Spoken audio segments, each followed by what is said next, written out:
अनुज पुनिया जी, देखिए आज हमने अपने डिबेट की शुरुआत ही इस बात से की, जो संसदीय कार्य मंत्री की तरफ से कहा गया ना, किरण रिजिजू ने इस बात का हवाला दिया कि साहब ऐसा कभी हुआ ही नहीं है आजाद हिंदुस्तान के इतिहास में कि राष्ट्रपति का अभिभाषण हुआ हो और उस अभिभाषण के बाद धन्यवाद प्रस्ताव की जगह किसी और मुद्दे पर चर्चा हुई हो। तो सर ये परंपरा है, और परंपरा शब्द का मैं इस्तेमाल इसलिए कर रही हूं क्योंकि संसदीय परंपरा का पालन हो, ये तो लगातार विपक्ष ही मांग करता रहा है ना सर। और अब विपक्ष का ही स्टैंड ये नजर आ रहा है कि नहीं, नई परंपरा की नींव आप लोग डालने पर आमादा हैं। आप लोग कह रहे हैं नहीं नहीं हम तो नीट पर चर्चा करेंगे।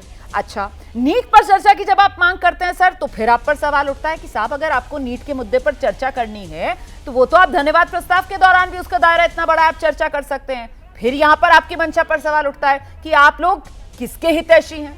आप लोग छात्रों के भविष्य के हितैषी हैं या फिर आप लोग अपनी राजनीति चमका रहे हैं? और राजनीति इस रूप में चमका रहे हैं कि यहां आप ये संदेश देने की कोशिश करते हुए ज्यादा नजर आ रहे हैं कि देखो देखो, अभी तक जो कहा जाता था कि यूपीए 2 सरकार और यूपीए 2 सरकार पॉलिसी पैरालिसिस की शिकार हो गई, वो तो पैसिव पैरालिसिस था।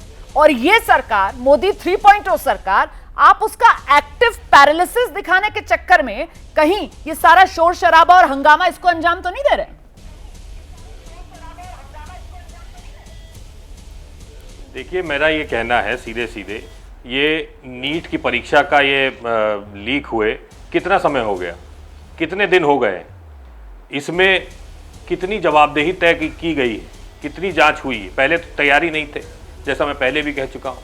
अब ये तैयार हुए हैं तो क्लीन चिट दिए, उसके बाद फिर अब ये इतना बड़ा कांड हो गया है। मैं बार बार कह रहा हूँ कि इसको हमको बहुत ज़्यादा सीरियसली है। जहाँ तक आप परंपरा की बात कर रही है तो परंपरा तो डिप्टी स्पीकर भी थी, अभी आपने कहा 19 से 24 तक था ही नहीं डिप्टी स्पीकर, तो वो भी परंपरा तोड़ी गई।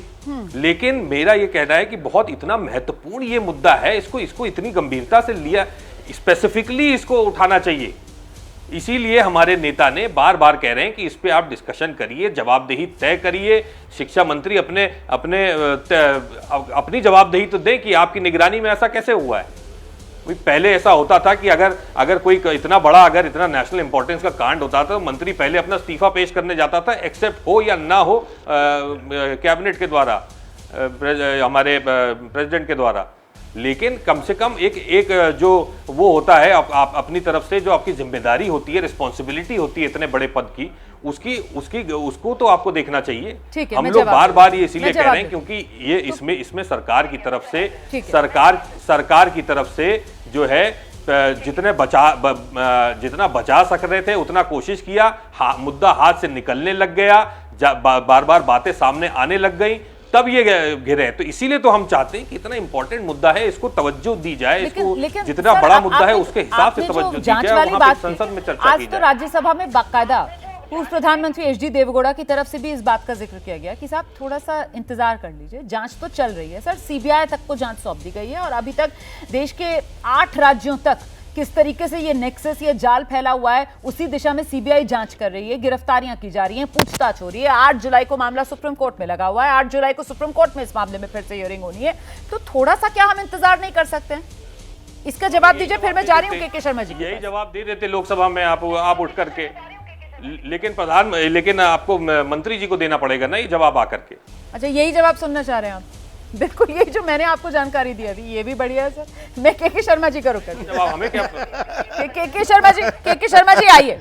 कुल मिलाकर यहाँ पर मर्यादा और परंपरा को लेकर सर जब मैंने सवाल पूछा तो उनकी तरफ से पलटकर मुझसे पूछ लिया गया कि इस सरकार ने कौन सी परंपराएं और मर्यादा निभाई। 2019 से लेकर 2024 तक डेप्यूटी स्पीकर वाली जो मर्यादा और परंपरा थी उसका पालन किया क्या इन्होंने?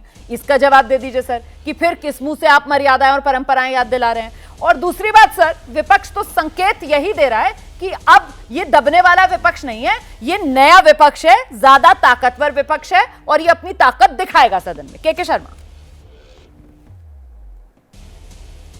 मैं पहले एक जवाब देते हैं, उन्होंने कहा कि तुरंत इस्तीफा दे देना चाहिए था और ये करना चाहिए था। पूनिया साहब, 5 साल राजस्थान में आपकी गवर्नमेंट रही अशोक गहलोत जी की, 27 से ज्यादा बार वहां पेपर लीक हुए। अशोक गहलोत जी या शिक्षा मंत्री ने कभी इस्तीफा दिया? राहुल गांधी के मुंह से एक शब्द निकला? एक बार भी उठाया पेपर लीक का मसले पर? 27 बार पेपर लीक हुआ है राजस्थान में। दिला देते हैं रहे इस्तीफा। पेपर लीक के खिलाफ कड़ा तब तो कानून बोलती बनाएंगे। बंद थी राहुल पूरे- गांधी की। पूरी गारंटियां जो तो है प्रियंका हमारी, गांधी पूरा की। मैनिफेस्टो हमारा इसके ऊपर था नहीं भाई सुन साहब। लीजिए, अब बीच में मत बोलिए। शर्मा जी को सुन रोमाना लीजिए, जी, please। रोमाना भैया जी, उसके बाद आपके रोमाना पास जी आऊंगी। सुनिए। आप क्या बोल रहे थे तो मैनिफेस्टो किसी ने था? आपको टोका नहीं जी। क्या- आइए के शर्मा जी। क्या मैनिफेस्टो था?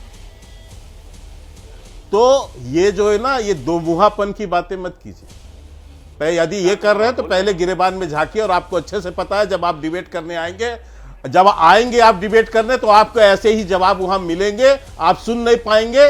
पहले की तरह ही सदन छोड़ के वॉकआउट करेंगे, भागेंगे। ये मैं आपको आज भी कह रहा हूं, और ये भी आपको कह रहा हूं कि कल यदि रोमाना जी इनसे एक बात और पूछ के आइएगा। ए भैया रुक जाइए, रुक जाइए। मैं बीच में नहीं बोला भैया, मैं बीच में नहीं बोला।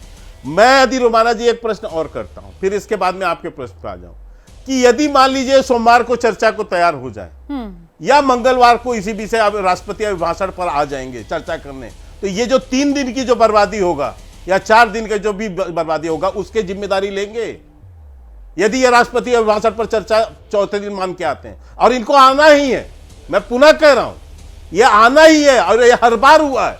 वही काम फिर करेगा विपक्ष। लेकिन ये दूसरी बात आपने कहा कि विपक्ष बहुत शक्तिशाली हो गया, बिल्कुल मैं कह रहा हूं आंकड़ों से बढ़ा है। लेकिन पहले दिन ही रोमाना जी 2 घटना आपको मैं याद दिलाता हूं मात्र। एक घटना था जब स्पीकर का चुनाव था, और स्पीकर के चुनाव में ध्वनि मत से होने के बाद जब ये चुनाव कराए और ये हार गए, इनकी पराजय हो गई। इसके बाद क्या बयान आए, तृणमूल कांग्रेस ने क्या बोला, जेएमएम की लीडर ने क्या बोला? क्या वो आपको ईडी गठबंधन की एकता नजर आती है? ठीक है। उसके बाद सेकेंड हाफ में जब आपातकाल पर प्रस्ताव आया, स्पीकर महोदय ने प्रस्ताव लाया, तो सारा कांग्रेस खड़ा चिल्ला रहा था। बगल में बैठे अखिलेश यादव, टीआर बालू साहब और तृणमूल कांग्रेस जो तमाम लोग थे, वो कोई इनके प्रस्ताव के समर्थन में थे, इनके साथ नहीं थे जी। तो आप ये संख्या बल के लेके जो ये कुछ लोगों ने नैरेटिव बनाने की कोशिश की है, कुछ पॉलिटिकल पंडित भी उसमें बहुत शामिल हैं जो बता रहे हैं कि बहुत बड़ी ताकतशाली है। अरे साहब, ताकतशाली तो है, ताकतवर तो है, ठीक है। लेकिन आप उनका परीक्षा उस समय देखेंगे ना, जब वो प्रस्ताव आया तो राहुल गांधी की स्थिति ये थी, ना वो खड़े हो पा रहे थे, ना बैठ पा रहे थे। मैं समझता हूं एलओपी बनते के साथ राहुल गांधी नागरिक के दो तौर बड़ी पर तो पराजय हमें विपक्ष और सत्ता पक्ष तब मजबूत नजर आते हैं और तब दमदार नजर आते हैं जब वो आम जनता से जुड़े हुए जो मुद्दे हो ना, उसका समाधान देते हुए नजर आए। मैं सही बता रही हूं आपको। आप सड़क पर निकल जाइए और आप आम आदमी से पूछिए कि आपकी नजर में कौन है मजबूत नेता, कौन है मजबूत सरकार। वो उसको मजबूत नेता और उसको मजबूत सरकार बताएगा जो उसकी समस्याओं का समाधान करे। लेकिन आशुतोष जी, यहां हो क्या रहा है? यहां समस्या का समाधान होता हुआ तो नजर ही नहीं आ रहा है ना। और खासतौर से वो भी लोकतंत्र के मंदिर, संसद, जहां से हम उम्मीद कर रहे थे कोई सोल्यूशन निकले। अब देखिए, या तो ये गतिरोध बना रहेगा, या फिर जिस बात का जिक्र के शर्मा जी कर रहे हैं कि बहुत मुमकिन है सोमवार मंगलवार ये लोग वही धन्यवाद प्रस्ताव पर ही चर्चा करते हुए नजर आए। तो मतलब सिर्फ और सिर्फ प्रतीकात्मक राजनीति कर रहा है विपक्ष, फिर तो यही कहा जाएगा। आशुतोष जी। जी रोमाना जी, बिना टोके झड़ा सुन लीजिए, क्योंकि मैं देख रहा हूं कि भारतीय जनता पार्टी के प्रवक्ताओं को आश्चर्य बहुत होता है और सांसदों पे हंसने का उनका पुराना तरीका रहता है। आज अगर वो चर्चा चाहते होते तो चर्चा हो सकती, लेकिन असल में परेशानी ये है कि भारतीय जनता पार्टी को शुरुआत से ही पता है कि नीट पे चर्चा नहीं होने देना है, क्योंकि नीट तो वहां से लिंक है जहां से संघ शुरू होता है। नीट एनटीए से शुरू होता है, और ये सबको पता है कि एनटीए के चेयरपर्सन प्रदीप जोशी जी, जिनको क्लीन चिट दे रखी है, वो अखिल भारतीय विद्यार्थी परिषद के अध्यक्ष रहे थे। और संघ के बड़े नेता, जो इंडियन एक्सप्रेस में बड़ी न्यूज छपी थी कि उनके कहने पे उनको सबसे पहले मध्य प्रदेश लोक सेवा आयोग का अध्यक्ष बनाया गया, उसके बाद छत्तीसगढ़ लोक सेवा आयोग का अध्यक्ष बनाया गया, उसके बाद उनको दिल्ली प्रमोट करके संघ लोक सेवा आयोग का सदस्य बनाया गया, फिर संघ लोक सेवा आयोग का अध्यक्ष बनाया गया, और फिर 2023 में एनटीए का चेयरमैन बनाया गया, जिसमें अभी तक छुआ नहीं गया। और ऐसे लगभग 100 पेपर उनके अंडर में लीक हुए हैं। तो पूरी की पूरी सरकार लीक हो रही है उसमें, इसलिए उस पर चर्चा नहीं होनी चाहिए। इधर आप उत्तर प्रदेश में आ जाइए, एनडीए के बेदीराम साहब को देख लीजिए, जैसे ही घड़ी का काटा दोपहर 2:30 पे आए, बबीता जी का दिल सास बहू साजिश के लिए मचल जाए। और ये है इनकी बहू, पूरे दिन ऑफिस की टेंशन हो जाए गॉन जब ये करें अपना फेवरेट शो फ्री टाइम पे ऑन। इनकी तरह आप भी देखिए अपना फेवरेट शो अपने टाइम पर और डाउनलोड कीजिए एबीपी लाइव ऐप अपने स्मार्ट टीवी पर।